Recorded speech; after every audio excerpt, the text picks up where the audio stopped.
ये बात है फरवरी 1948 की और लोकेशन करीब वही थी जहां MH370 2014 में आखिरी बार रडार पर देखा गया था, यानी कि आब नाए मलाका। ये जगह मलाइशिया और इंडोनेशिया के दरमियान एक पतली सी समुद्री पट्टी है जहां से दुनिया के हजारों बहरी जहाज गुजरते हैं। उस दिन मौसम बिल्कुल साफ, समंदर खामोश और हुआ आम दिनों की तरह बिल्कुल पुरसुकून थी। इसी रास्ते पर अमेरिकन और बरतानिया के कई बहरी जहाज सफर कर रहे थे। सब कुछ नॉर्मल चल रहा था, लेकिन अचानक वहां मौजूद कई शिप्स के रेडियो को एक अजीब सा सिग्नल मिलता है। नाजरीन, ये मिलने वाला अजीब सिग्नल मोर्स कोड फॉर्मेट में था। मोर्स कोड कम्युनिकेशन का एक ओल्ड स्कूल तरीका जरूर है, लेकिन ये आवाज वाले मैसेजेस से कहीं ज्यादा रिलायबल होता था।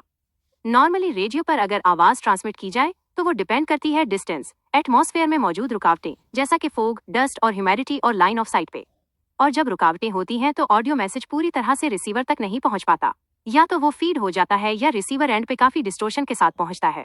इसके बरक्स मोर्स कोड डॉट्स और डैशेस का एक कॉम्बिनेशन होता है जिसको रिसीवर एंड पे डीकोड करके इंग्लिश का पूरा सेंटेंस बनाया जा सकता है। इस मैसेज का सबसे बड़ा फायदा होता है कि उसको हजारों किलोमीटर दूर तक एटमॉस्फेयर की रुकावटों के बावजूद भी भेजा जा सकता है।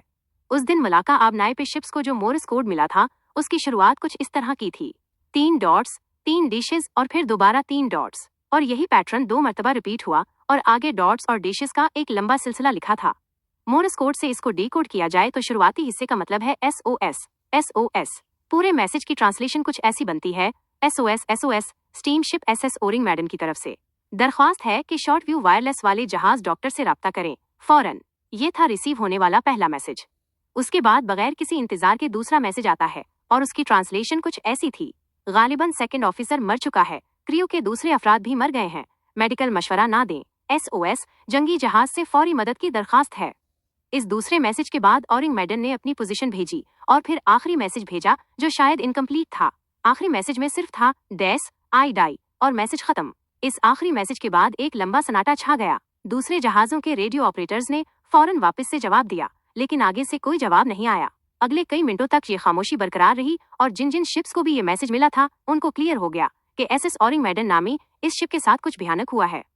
ये खौफनाक मैसेजेस मिलने के बाद सिल्वर स्टार नामी सबसे करीबी एक अमेरिकन मर्चेंट शिप थी। सिल्वर स्टार के कैप्टन ने इस लोकेशन तक जाने का फैसला किया जहां से सिग्नल आया था। उन्होंने अपना रास्ता बदला और तेजी से SS ओरिंग मैडन की तरफ बढ़ने लगे। पहले तो उन्हें ऐसा लग रहा था कि शायद जहाज डूब रहा है या इस पर हमला हुआ है।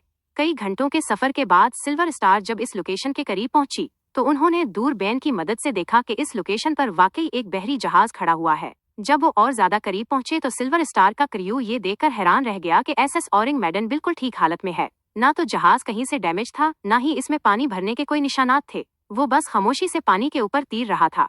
अगर कुछ अजीब था तो वो ये कि स्टील इंजन होने के बावजूद ऊपर चमनी से कोई धुआं नहीं निकल रहा था। सबसे अजीब बात ये कि डेक पर कोई हरकत नहीं थी। इतना बड़ा जहाज और बिल्कुल खामोशी। सिल्वर स्टार के कैप्टन को कुछ समझ नहीं आया। उन्होंने लाउड स्पीकर पर कई कॉल्स दी, हॉर्न बजाया, लेकिन वहां समुद्री लहरों के सिवा कोई आवाज नहीं थी। आखिरकार सिल्वर स्टार के कैप्टन ने फैसला किया कि वो अपनी एक टीम को इस जहाज पर भेजेंगे ताकि उस राज से पर्दा उठाया जा सके। जब एक रेस्क्यू टीम SS ओरिंग मैडन पर चढ़ी तो अंदर का माहौल काफी ठंडा हो रहा था और बिल्कुल खामोशी छाई हुई थी। इतने में उनकी नजर पहली लाश पर पड़ी। ये कोई आम लाश नहीं थी, बल्कि इस आदमी का चेहरा खौफ से बिगड़ा हुआ था। इसकी आंखें और मुंह पूरे खुले हुए थे।